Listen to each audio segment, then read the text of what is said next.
Next version of Between Two Cacti here with our Energy Institute Director, Brian Korgel, who will have a conversation with Ira Ehrenpreis, founder and manager of DBL Partners. So, Brian, Ira, are you around the corner?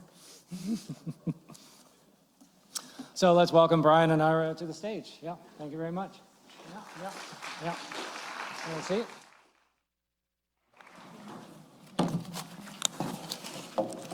Thank you so much. Is it yours? Is this working? Yeah. Okay, great. Awesome. Thanks for coming to the second Between Two Cacti. We had a really lively discussion yesterday. I know this one will be equally as lively. Really happy to have Ira Ehrenpreis here, founder and managing partner of DBL, and independent director of the Tesla board. So we're going to talk about innovation, so catalyzing energy transition opportunity without compromise. So Ira is online doing a bit of research for this, reading about you, you know. So what I heard, what I was reading, for over 25 years, you've been dedicated to impact investing, and in particular, a pioneering investor in the energy sector, having invested early in companies that built the foundation for the explosion of energy innovation and venture capital we are seeing today, including Tesla, where you're still on the board. And I heard you're still on the board and an independent board member. So that's exciting. You're also a leader across the broader venture capital ecosystem, including currently serving as president of the Western Association of Venture Capitalists and co-chair of the VCN network. And you're a founder and managing partner of DBL Partners, perhaps the largest and most well-known impact investing firm in the venture asset class. For most of your career, you've had a different approach to the rest of Silicon Valley. Could you kick off our conversation with a brief overview of DBL and your investment philosophy? You got all this online? I would not believe everything you read online. Reading, you know, I had to Google, like, how do you ask a question for like a fireside chat? And then I had to read, like, what is a fireside chat? Because someone told me I need to do these things for Energy Week. I was like, okay, I'll go ahead. Ira seems like a cool guy, so I'll ask him some questions. It looks like you did ChatGPT on that. That was good, Brian. There was some of that going on, but I've been told at UT I'm not allowed to use ChatGPT. Oh, can't do that. All right, sorry. So, you know, for the record, I didn't use primary research. I'm with you. I didn't use ChatGPT. Okay. So good. First of all, it's great to be here. Love coming to this campus, and I'm just a huge fan. I would say it if you weren't here. Huge fan of Brian, what you're doing here, and what you're doing with the institute. I'm privileged also to be on the Energy Institute Advisory Board, and you know, it gives me a window into what's going on here on this campus from an innovation standpoint. And, you know, I always get so energized when I get the updates and see what's happening. So huge thanks to you and to President Hartzell and everyone involved with making this event as special as it's become. So DBL stands for Double Bottom Line. And we are what many today call an impact investing firm. The term impact investing didn't exist when we founded the firm. But it's this idea that you can actually have a top financial return and also have an environmental or a social return. And when we started doing this, people thought that was somewhat heresy, that those could coexist. People thought that they didn't go hand in hand, that it was a trade-off or a compromise. If you optimized for one, it meant inherently you were giving up on the other. And so we set out to show the world that by backing some of the best mission-driven entrepreneurs, people who actually so believed in their core what they were doing, that it actually created a strategic advantage, not a strategic disadvantage. And that's what we've done for a lot of years, investing in a wide range of spaces. And much like when we started doing this at DBL and people did not, the polite way to say it is people didn't believe in what we were doing, we've also backed a set of sectors historically where people thought that as well, that we can chat about, but of course starting with the energy innovation sector. yeah, no, that's great. So I've heard about the Clean Tech 1.0 investment. I mean, I actually started a company called the Novolite in 2001 that Yep. became a solar company Yep. that was bought by DuPont in 2011. And I remember that time period of clean tech 1.0, and this is something I got online. Apparently, $25 billion went into the sector between 2006 and 2011. People lost a lot of money Yep. on those investments, probably half at least of the money, which is a lot. And people, that investment community, investment in energy dried up, Yeah. right? And so now it's coming back, like full force. And I know you have a recent fund of about $600 million looking at energy. And clearly, from what I've seen with programs in Houston and all of that, there is a lot of investment going now into clean energy. So what is different now than that time period, 2011, when everyone thought, never again, never again?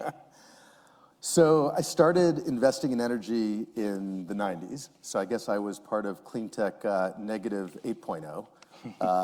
So long before that so-called 1.0 era. And for most of those years between the mid-90s and the era that you're referring to, it was, the venture community entrepreneurs were focused on IT and life sciences. Mm-hmm. They weren't focused on energy tech. Wasn't called clean tech at the time when we started doing this. It was called energy technology. And there were just so few of us, not just on the investor side, but really on the entrepreneurial side, that were focused on finding innovations in the sector. And most venture-backed companies, as I said, were almost exclusively focused on IT and life sciences. And then IT got tough in kind of the late 2000, maybe 2007, 8, 9 era. And it led to a bunch of investors in particular, less so entrepreneurs, but investors saying, gosh, IT is tough. I'm going to move over to this new area called clean tech. And many investors planted a little C on their forehead, became clean tech investors overnight, and started investing in the sector. And with huge respect to many of them, this is a hard sector to just somehow overnight, like any sector, you don't become an expert overnight. You don't develop the kind of contacts and networks and issues. I always used to say if someone did that in the life science sector, it would be quite obvious. If someone just decided yesterday to become a life science sector, they wouldn't know how to navigate FDA. That takes a lot of years. They wouldn't know who in the bowels of the R&D labs of all the biggest biotech and med device companies they needed to call and diligence in a company. But that's what was happening in the energy sector. So it's no surprise that a whole bunch of money was lost. From my standpoint, that was driven by the investor side. The way actually real movements change and real innovation changes is not because investors drive it, it's because great entrepreneurs drive it. And so what's happening now is we are seeing just this massive influx of talent, massive entrepreneurial talent of people who have been either accomplished energy executives who want to be entrepreneurs, or IT and life science entrepreneurs who want to make energy the next chapter of their personal and professional lives. And it's that talent that is creating this incredible opportunity right now. And any VC who says that they're excited about a sector because they decided it was a big sector, I think is a path for disaster. They should be excited because great talent, who they have the privilege of backing and partnering with, decide it's a time to be part of that sector. And that's what's happening now. Yeah, I mean, I think when you think about successful startup companies, the actual idea, it's not, oh, I want to invest in a solar company, and you find it. It's like you see the company that resonates with you. I mean, so the age-old adage is ideas are not proprietary, execution is. And now we've got the kind of entrepreneurs and executives who are executing in ways. Some of the early folks, well-intentioned folks in the sector just didn't have that experience yet. So what are some of the most interesting opportunities you see early stage? I mean, either topical or even companies. I mean, what do you think? Yeah, so we've got a range of sectors. So in those early days, for many of the years we were doing this, it was largely a concentrated set of sectors. You referenced one of them. It was solar, it was wind, it was biofuels, it was batteries, it was EV. And if you were an investor in the sector, that captured almost exclusively the opportunity set to invest in. And those were important sectors. In fact, we were the earliest investors in Tesla and Solar City, a bunch of other solar companies, and had some good early success in those sectors. But now, as we think about those sectors, and why those were successful, they were largely successful because innovations drove down cost. If you think about going from in the 70s about $75 a watt to now sub-dollar. If you think about lithium ion cost driving, going down by 90x%. If you think about LEDs cost per lumen over the last 15, 20 years going from a dollar a lumen to a penny a lumen. If you think about each of these sectors, innovations drove down cost curves. And when you drive down cost curves, it's like anything else. That is actually the catalyst for mass adoption. And those sectors benefited from those early innovations and early scale to make that happen. Now fast forward where we are today. First of all, we do think that there's still huge opportunity in those sectors, and particularly mobility and transportation that we were involved with. We're now looking at a next generation set of opportunities. On the solar and battery side, we have a company that's trying to do for the developed world that what we've done, and with a set of customizations, really bringing that to the developing world. We've got 800 million people who lack access to what we take for granted every day when we walk into rooms like this. And so finding ways to essentially turn on the developing world in a cost-effective way is a huge opportunity. A company called Zola doing that. We've got other companies that are focused on the electrification of transportation side. So I'm on the board of a company called Mapbox that's doing all kinds of geolocation that we've just never had before through software algorithms that do efficiency of routing and can drive down carbon by that optimization. So we've got a set of sectors that are doing that, and then we got a whole set of new sectors that we're focused on. Yeah, well, tell us about that. I've heard you talk about food and ag, for example. I mean, thinking about your experiences going in very early as an early investor in Tesla and Solar City and Next Tracker, and then I imagine seeing the arc of where Tesla has gone and SpaceX and all of this. I mean, there's got to be a tremendous amount of learning in that process as well. So, I mean, what is that? So food and ag. When you think about that, the food and ag sector, you've got 30% of all emissions come from the food and ag industry. You've got 40% of all water and land use. And you got 30% of all global employment resulting from the food and ag industry. So you have a massive industry.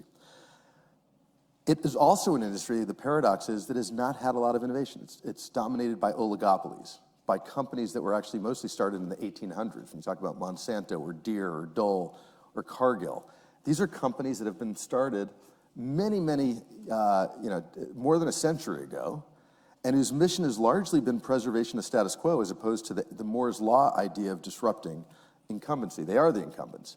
And yet we haven't had innovation and technology in these sectors. So we've had an initiative that is focused on this, not just because of the food and ag itself, but because of the resource intensity around that industry. We've got a company called Farmers Business Network that now has, about 150 million acres under management to enable small farmers to get the kind of tools and technologies that a large farm would enjoy the benefit of having, and creating the kinds of supply and demand power that you just don't get as a small farmer. We've got a company that's focused on food waste. 40% of all the resources that we see from farm to fork get wasted.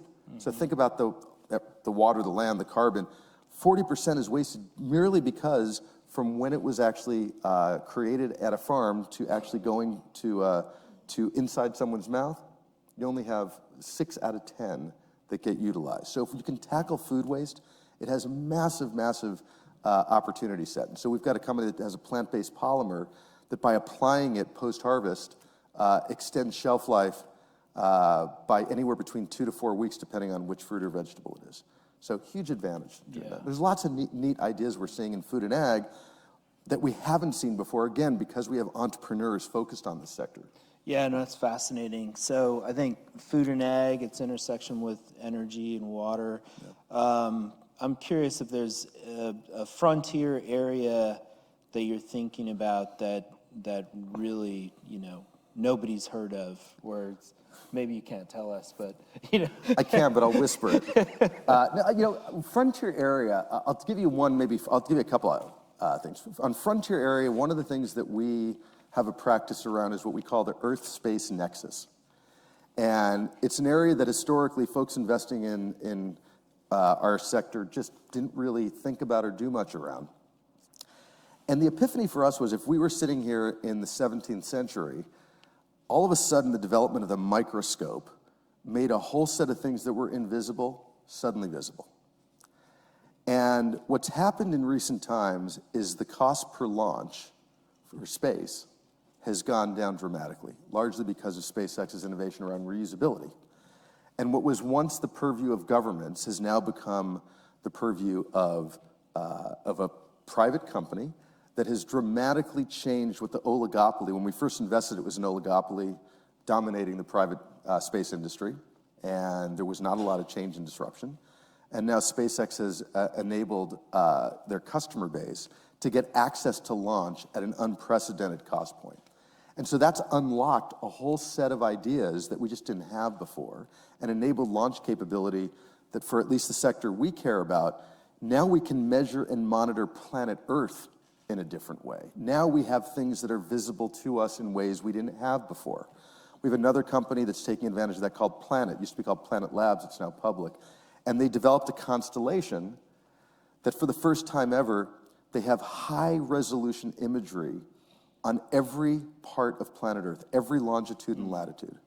So when you think of exposing what we see on planet Earth from the standpoint of deforestation, or they have a whole methane emissions initiative, there's all these applications that you didn't have before until there was technology like the launch business and like the SAT business that Planet's using, that Moore's Law has driven costs down and has unlocked a whole set of applications that we haven't had before. So that's at least one frontier area that we spent a lot of time on. Yeah, no, fascinating.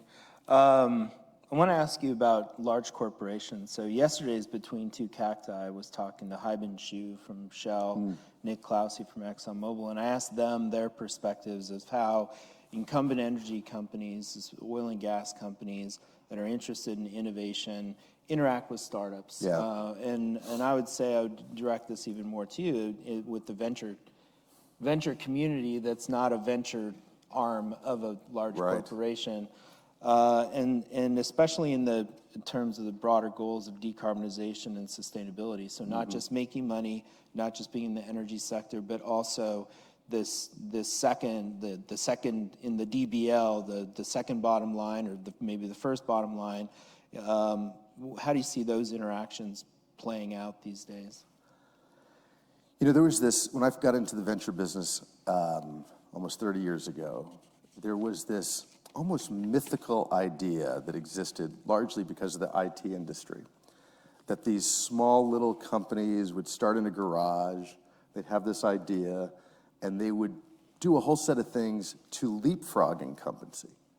And, you know, where I am in Silicon Valley, it would be back a Silicon Valley startup and, you know, recruit a Silicon Valley team and, you know, be in that garage and essentially go public, if the aspiration was, without really ever interacting with a set of other strategic and corporates, because those were the ones you were trying to disrupt.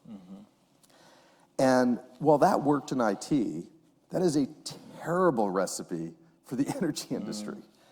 And it's a terrible recipe for many industries, where the benefit of what the right kind of partnership and bridge that can be built from small company with, may have a great innovation, but large company that has balance sheet and has customer base and has a whole set of resources that if the right partnership were formed, it actually is a catalyst for how quickly a company can grow. And I think part of the mistake we've seen in the venture asset class are IT investors who've taken that siloed mindset into new and emerging industries and haven't really forged the kind of partnerships that we think are critically important. And so what we do is we do spend a lot of time with what's often called CVCs. It's the corporate venture capital ecosystem. I spoke last week at the largest CVC event of the year. When I first started speaking at that event, not too many years ago, there were like 50 of us who showed up and started talking about how we do things. There was almost 1,000 people at this event last week.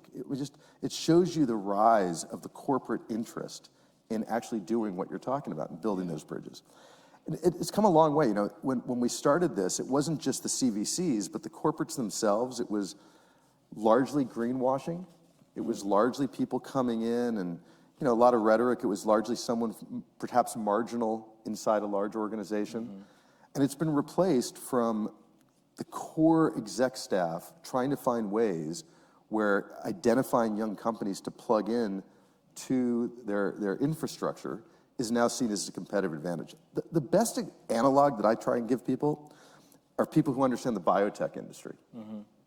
The biotech industry has done a fantastic job identifying younger companies and either through partnership or M&A, plugging those young companies into their large ecosystem. And the biotech, if you're talking to a biotech VC today, they would spend a lot of time identifying who those large corporates are, how to actually navigate those organizations to partner and pair their young companies. And that's what I think good VCs are doing in this industry. They're trying to do exactly the same. And I do think there's, in our industry, and I think this event in particular, I think is a good example of that. Is some very large incumbent players who are really pushing the cutting edge. Many of them do have their own CVC arms. Others have just executives that are, working in the innovation ecosystem. We're at a unique time right now. Yeah, I know. I see some budding student entrepreneurs out there. I mean, back in the day when, of Innovolite, for example, we were always very leery about talking to large companies because of IP and stealing issues. They could do something faster than you. True. Do you think just real quickly, in this case, you think there's not a risk of that? There absolutely is. I think you hit the nail on the head, Brian. I'm giving what is an aspirational, ideal way of interacting. That said, we spend most of our time trying to help our companies navigate what you're referencing, which is all the pitfalls and all the risks of doing so, and how it's an area that has a high beta. If done right, it can be a really important dimension of success. Most of the time, it's not done right, and most of the time, it's not just IP, but when you've got an elephant that's trampling around and you're a little mouse here, it's very easy for one to get dwarfed and sucked in and pulled in. Part of how we do our deal making, whether it be as an investor or biz dev, is really being cognizant of those pitfalls. But you hit the nail on the head. You got to do this right, or it can be the absolute worst part of a startup strategy. Yeah, interesting. Yeah. Well, I want to ask you about Tesla. So you've been involved, since the early days, an investor, board member, still on the board of Tesla.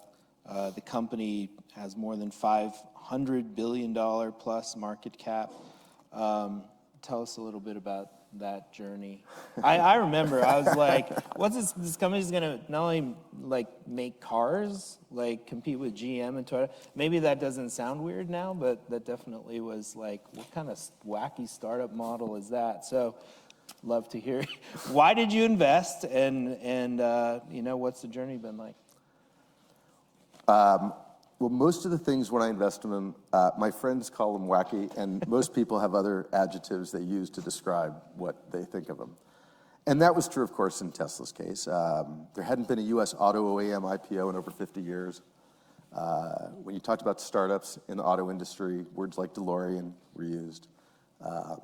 The time Prius was starting to get some traction, so the idea of doing all electric was also viewed as a buffoonish strategy. And at least, transcending the Tesla case in particular, most of what I think is required of a successful startup, and I think to back a successful startup, is to not take your pulse of what other people say, but to have high conviction around a thesis that is ingrained in a set of substantive reasons why one invested. In my particular case, I've been spending a lot of time in the bowels of R&D labs in the energy industry, and I think what most people didn't understand was the innovation of taking that 18650 battery and creating a thermal management system around it was so novel compared to the ideas of new chemistry, which have incredible pitfalls. And I was looking at it in a different way than most at the time, and I don't think people appreciated that. In fact, we got compared to other, I won't mention the names, but other startup car companies that were nothing like what Tesla was doing. And so, that said, it was a rough and rocky journey for a bunch of years. It's easy after the fact for any of these companies, whether it be Tesla or any other company that achieved success, to talk about its success after the fact. What people tend not to talk about is the number of skeptics and the number of naysayers and the number of people who at the time throw darts and arrows at one's idea. And so you talked about budding entrepreneurs in the room. Really important to have the kind of conviction and tenacity. One of the reasons we are DBL Double Bottom Line is we do think having a mission-driven approach is a really important advantage. It's the idea of not, we were competing against auto incumbency that are clocking in at 9 and clocking out to 5, and we had a set of people who really were trying to transform an industry that were, coming in a lot earlier than 9 and leaving a lot after midnight, and really just outworking and out innovating and out hustling. And it's, when you're a David Goliath in any industry, that is just such an important imperative to how one has to tackle that industry. So huge part of that is overcoming that skepticism and the like. The other part of it, I go back to human capital. Tesla just recruited, people often refer to Elon, who is beyond extraordinary in so many ways, but I actually think sometimes it shortchanges the incredible talent that company has attracted over so many years. When I invested, we had I think less than 50 people. We've got about 150,000 people today. And, I'm always struck meeting someone new at the company today who I don't know and just how impressive they are. Yeah. And how that mission orientation has created this magnet for why they wanted to be there. And it's enabled, the competition to, outcompete and out-innovate. The other thing is the focus on scale. I always say that when I come to a university, it's one thing to do something great in a lab, it's another thing to actually make a real impact at scale. And there's always been a design philosophy, both financially and product-wise, to design for scale. And I'd also just say in terms of lessons learned and just things that I encourage other entrepreneurs to think about, is to constantly innovate and not look backwards and somehow get excited about what you did yesterday, but think about how you're going to continue to disrupt for tomorrow. And it's really easy to do as a young company. It's really hard to do as you get to be a bigger company. And so it takes a lot of intentionality to think about how you're going to constantly throw out what you did yesterday, or at least really change what you did yesterday to prepare yourself for scale tomorrow. And I think Tesla's done a great job doing that. A lot of time and effort spent on that. Yeah, I think people who haven't started a company or gone through the process underestimate how important talent is. I mean, really, in the early days, being a founder or a CEO of an early company is about team building as much as anything, and finding talent. And I guess this will bring kind of to my last question I have for you is, any insights about why Tesla decided to come to Austin? It's been a really big deal here. And I mean, what do you think what kind of impact will it have in Austin? And vice versa. I mean, how did Austin lure Tesla here, for example, and what impacts will it have in terms of Austin remaining a regional hub for innovation and venture in energy? This has been an extraordinary few years of partnering with Austin here. And it's actually, the Gigafactory is about 3 times the size of the Pentagon, just to put it in scale. I mean, Pentagon, people used to talk about as largest building. Now, the Gigafactory down the street is 3 times that size. But more importantly, it got built in an unprecedented timeline. It just got built, I think it was built about 16, 18 months. I mean, just something that was sort of unfathomable.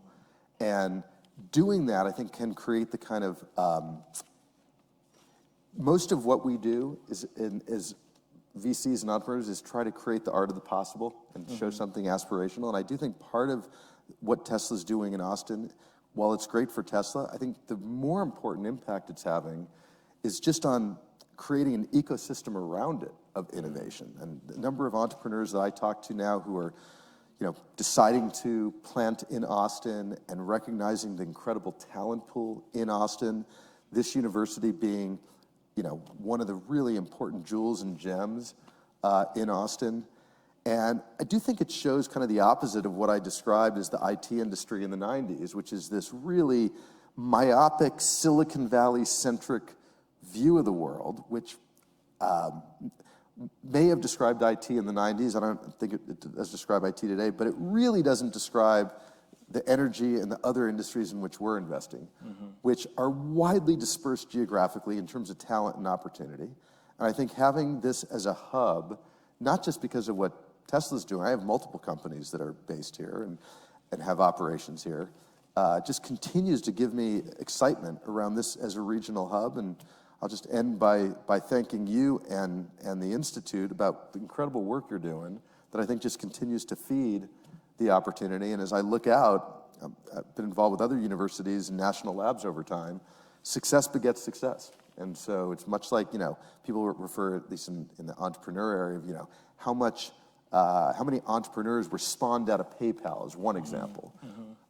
That's what's happening now with both Tesla, with there being lots of entrepreneurs coming out of there, but it's also happening in Austin more generally. So huge thanks to what you're doing here. Awesome. It's great to be here. And, I guess I'll just say for the group, part of why I come here is to meet new people and to continue to build DBL's own bridges of trying to find, the next cool companies and great entrepreneurs to partner with. So thanks for having me here today. Awesome. Thanks, Ira. Yeah. Really enjoy it. Thanks, man. Yeah, thanks.